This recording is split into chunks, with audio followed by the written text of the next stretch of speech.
já da rodada do Brasileirão. Rodada de número 25, começando no sábado, com o Flamengo ganhando de 1-0 do Bahia. O Flamengo, depois de um ano fracassado, né, disputando 7 títulos e não ganhando nenhum. O Brasileirão ainda está em disputa, é verdade, o Botafogo está oscilando, mas o Flamengo é o time que mais oscila no Brasil hoje, né? E no momento está sendo treinador, que para muitos já estava, né? O São Paulo e nada é praticamente a mesma coisa. Enfim, o Flamengo não jogou bem, o Bahia também não jogou bem, e o jogo foi decidido num pênalti polêmico, né?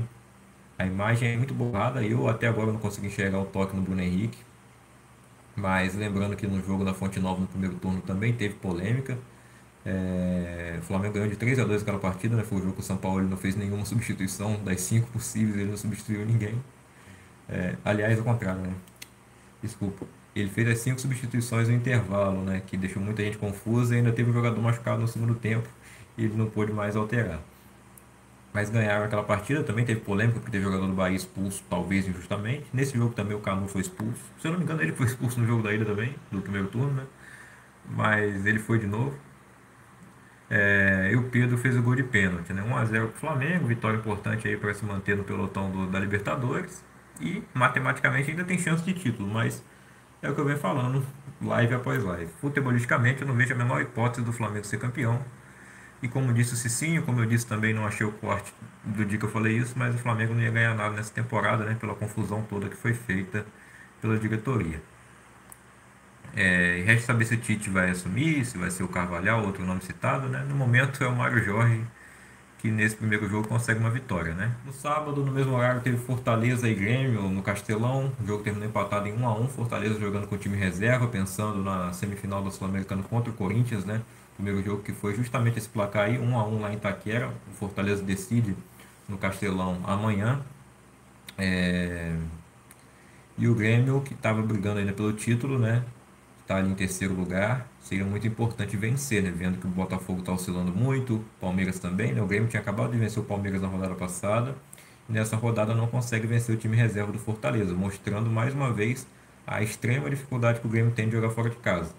E poderia ter perdido o jogo, poderia ter ganhado também, né? Vale lembrar que o gol do Fortaleza foi de pênalti, a lei do ex-rival, como sempre, funcionando, até mais que a lei do ex. Thiago Galhardo fez o gol do Fortaleza, mas o Grêmio conseguiu empatar com o Luizito Soares. Enfim, seria muito importante vencer, né? Ainda mais vendo as condições que o adversário estava, né? Não estava 100% titular, a maior parte do time reserva. Então era um jogo para o Grêmio tentar ganhar, mas essa dificuldade que o time tem fora de casa é surpreendente. Mas teve bola na trave, teve sua chance de vencer o jogo, né? Não conseguiu. O Soares mesmo cobrou uma falta na trave, né? Mas parece que fora de casa o Grêmio não consegue ganhar. Raramente, né? São Paulo e Corinthians, clássico paulista, pós-título da Copa do Brasil. São Paulo, que tinha jogado um jogo atrasado com o Coritiba na semana passada, venceu por 2-1 também, né? Na quarta-feira, lá no Morumbi. Mais uma vez o Morumbi, 3 jogos seguidos do São Paulo em casa. 4, né? Se pegar o Fortaleza também na rodada de número 23. 24, desculpa, né? Que o jogo do São Paulo foi adiado à rodada 22 agora, contra o Coxa semana passada. Então o São Paulo venceu mais um jogo, 2-1 de virada. O Romero tinha aberto o placar para o Corinthians, né? Um belo gol do Romero. E aí teve aquela coisa, ele deu um soco na bandeirinha de escanteio, não ganhou cartão amarelo. O Luciano, quando chutou a bandeira lá no estádio do Corinthians, deu toda aquela confusão. Mas o São Paulo venceu o jogo, né? No finzinho do primeiro tempo, aos 40 minutos, o Caleri empatou. E aos 45, 47, né, nos acréscimos ali do primeiro tempo, o Caleri virou o jogo. Ele que disse que ia dar um tempo agora, né, para fazer uma cirurgia, porque ele estava machucado. Mas pelo visto vai jogar mais um tempo aí, talvez até o fim da temporada, né? O Caleri, que está vivendo um excelente momento, foi decisivo na Copa do Brasil. E muitos torcedores já consideravam ele ídolo, né? Acho que agora ainda mais. E o São Paulo volta a passar à frente do Corinthians no campeonato, né? Essa que seria a estreia do Mano Menezes, teoricamente, mas ele não estava na beira do campo, teve que cumprir uma suspensão ainda da época que ele estava treinando internacional. O Cuiabá voltou a vencer, né? Depois de desde agosto que o Cuiabá não vencia, né? Foi aquela vitória por 3-0 contra o Flamengo. E ele volta a vencer contra o time carioca e mais uma vez por 3-0, né? Fluminense focado completamente ali na semifinal da Libertadores. O primeiro jogo com o Internacional foi um empate de 2-2. E o Fluminense foi reserva para enfrentar o Cuiabá lá no Mato Grosso e tomou 3-0. Cleison Alain Pereur e Fernando Sobral fizeram os gols do Cuiabá. O Davidson deu assistência para um dos gols, né, que foi o do Pereur, que deu uma finalização linda, golaço do Pereur, né? Gol de centroavante. Assistência de zagueiro do Davidson, né, de cabeça. Mas aí, depois do Davidson explicar as táticas do time, finalmente o Cuiabá volta a vencer, né? Contra o time do técnico da seleção.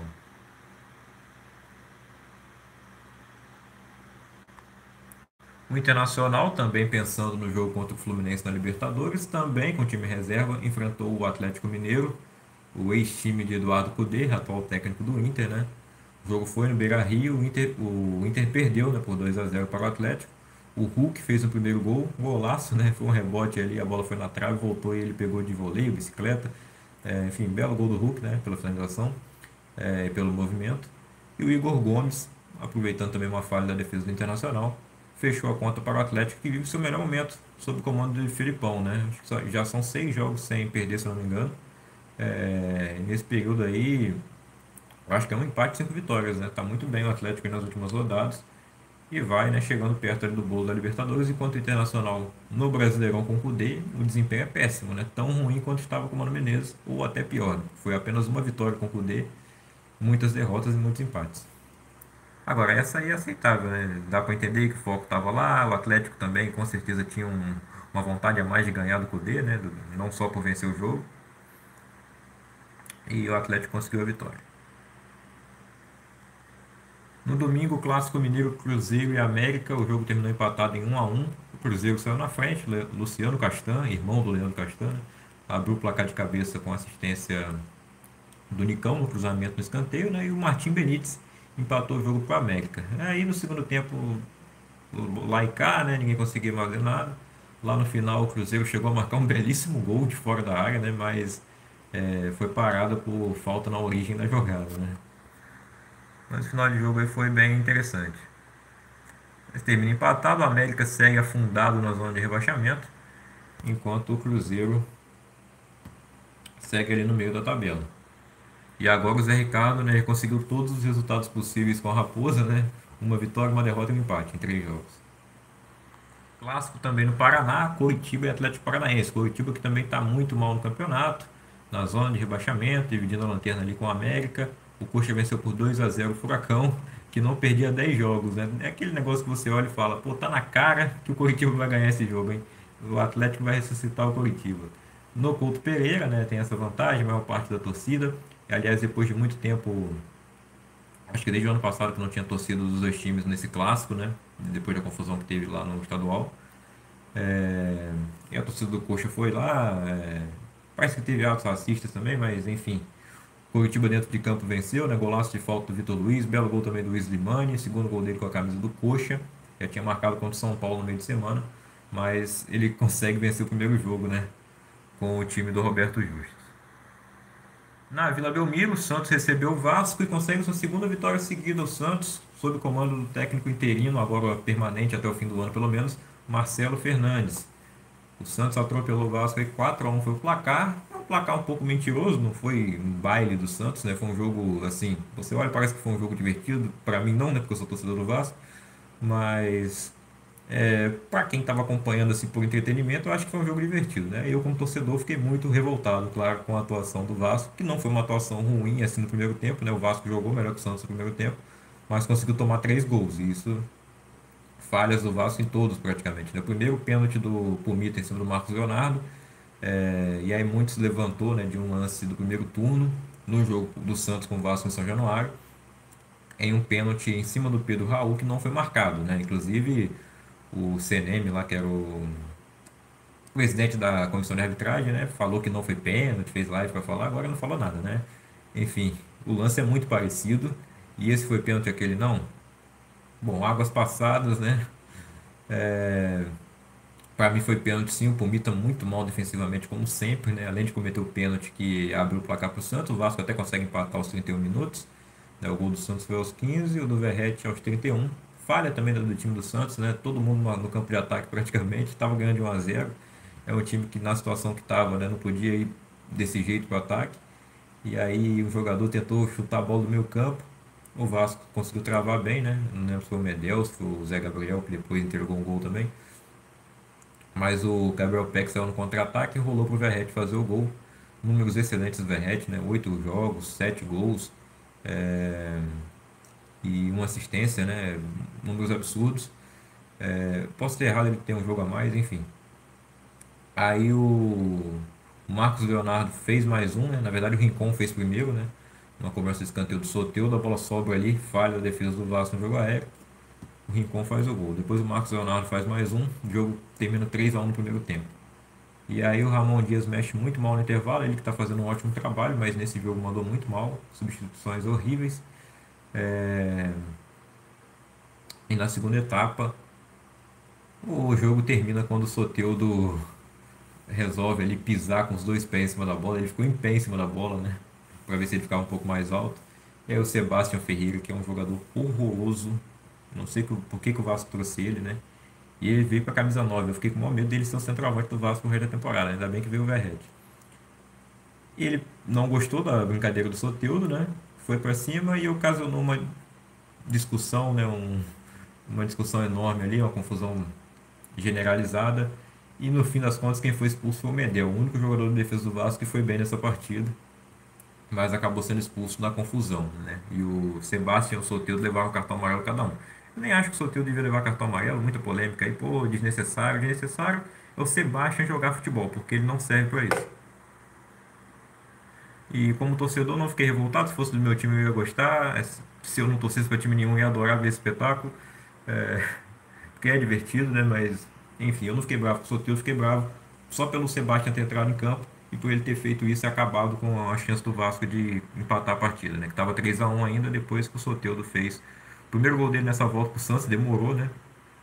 E ele foi o destaque dessa partida completamente, né? Ganhou o jogo naquele lance ali que ele pisou na bola. Pisou na bola no bom sentido, né? O Bragantino ganhou de 2-1 do Palmeiras. E o Bragantino agora é vice-líder do campeonato, time muito constante, né? O Bragantino que junto com o Vasco e o Fortaleza eram os melhores times aí do segundo turno. Eu acho que o Bragantino agora é isoladamente o melhor time do segundo turno, né? E é o vice-líder, quem está mais próximo do Botafogo nesse momento. Eu não duvido que o Bragantino possa ser campeão. No momento ele está jogando muito mais que o Botafogo, é muito mais regular que o Botafogo, é mais regular também que o Palmeiras e que o Grêmio. O Bragantino consegue vencer fora de casa, o Grêmio não consegue, né? Inclusive perdeu para o Bragantino lá. É... Enfim, vamos ver o que vai rolar aí na sequência do campeonato, mas a vitória é importantíssima aí do Red Bull Bragantino de virada, né? O Endrick abriu o placar para o Palmeiras aos 15 minutos. O Cleiton saiu meio louco do gol ali, né? O Endrick fez um belo corte e fez o gol. Aí o Sacha fez de pênalti, o Eric Ramírez lá no finalzinho deu o gol da vitória para o Red Bull Bragantino, time do português Pedro Caixinha. Venceu o português Abel Ferreira, vulgo melhor técnico do Brasil atualmente. Mas Caixinha tá chegando, hein? E vai ter time grande, né? Com todo respeito ao Bragantino, mas, né, não está entre os maiores do Brasil.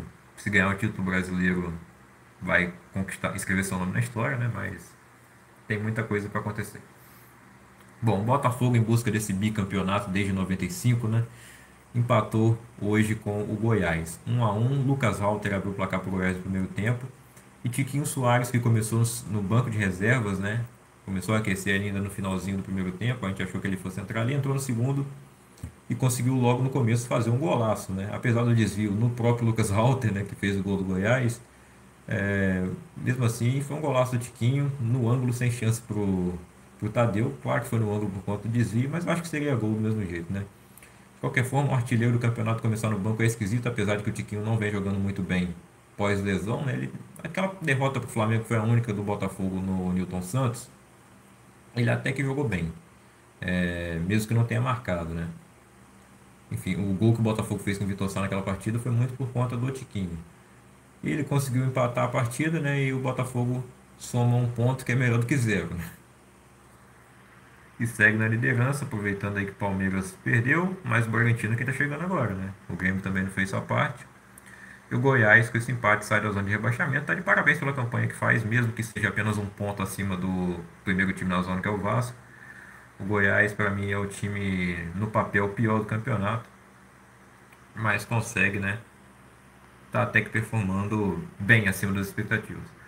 A classificação após 25 rodadas O Botafogo tem 52 pontos, o Bragantino 45, o Grêmio tem 44, Palmeiras também, Flamengo tem 43, Fluminense 41. Esse é o G6. O Atlético Mineiro e Paranaense tem 40, Fortaleza tem 39, São Paulo 34, Cuiabá 32, Cruzeiro 30, Corinthians 30, Internacional 29, Santos 27, Goiás 27. Dentro da zona de rebaixamento, o Vasco tem 26, o Bahia 25, o América 18 e o Coritiba 17. Tiquinho Soares finalmente saiu dos 13 gols, agora tem 14, né? O Marcos Leonardo igualou o Vitor Roque, tem 11 gols aí como vice-artilheiro. O Vitor Roque não deve mais jogar nesse ano, né? Não deve jogar mais pelo Atlético Paranaense, só deve voltar a atuar, né? No ano que vem, já pelo Barcelona. O Paulinho tem 10 gols, né? O Paulinho do Atlético Mineiro. O Davidson tem 9 e o Caleg também tem 9. Assistências, o Gerson segue ali com 6, empatado com o Hulk, o Lucas Evangelista e o Luizito Soares. Fala pessoal, vocês acabaram de ver aí o resumo da rodada 25 do Brasileirão, que foi um recorte da live dessa segunda-feira, né? E nessa terça o Botafogo anunciou a demissão do Bruno Lage, após esse empate com o Goiás em 1-1. Uma sequência de resultados negativos, né? O Botafogo no segundo turno tem uma das piores campanhas, né? O time que está na liderança pelo que fez no primeiro turno, onde não perdeu em casa, ganhou todos os jogos em casa no primeiro turno, pelo trabalho do Luiz Castro e do Cláudio Caçapa. O trabalho do Bruno Lage foi bem fraco, né? Bem decepcionante é a palavra. 43% de aproveitamento por aí, 10 jogos, né? 3 vitórias, 3 derrotas e 4 empates. É um aproveitamento bem inferior ao que foi o Luiz Castro e ao Cláudio Caçapa. O Botafogo no segundo turno só somou mais pontos que o Cuiabá e que o Coritiba, que é o lanterna do campeonato. Então é uma campanha muito negativa do Botafogo, né? Como eu disse, se pegasse a tabela só do segundo turno, o Botafogo seria o 16º, primeiro time fora da zona de rebaixamento. Mas ele segue, né, com a tabela completa, que é o que conta, né? 7 pontos à frente do segundo colocado, que agora é o Bragantino, que é um time muito regular, treinado pelo português também, Pedro Caixinha. E vamos ver quem é que o Botafogo vai escolher para o lugar do Luiz Castro. O Luiz Castro já foi embora faz tempo. Para o lugar do Bruno Lage. Será que eles vão buscar outro português? Será que eles vão apostar em algum técnico brasileiro? Ou vão apostar em outro estrangeiro que não seja português? O que vocês acham que o Botafogo devia fazer? Botafoguenses, comentem, estão confiantes ainda com o título.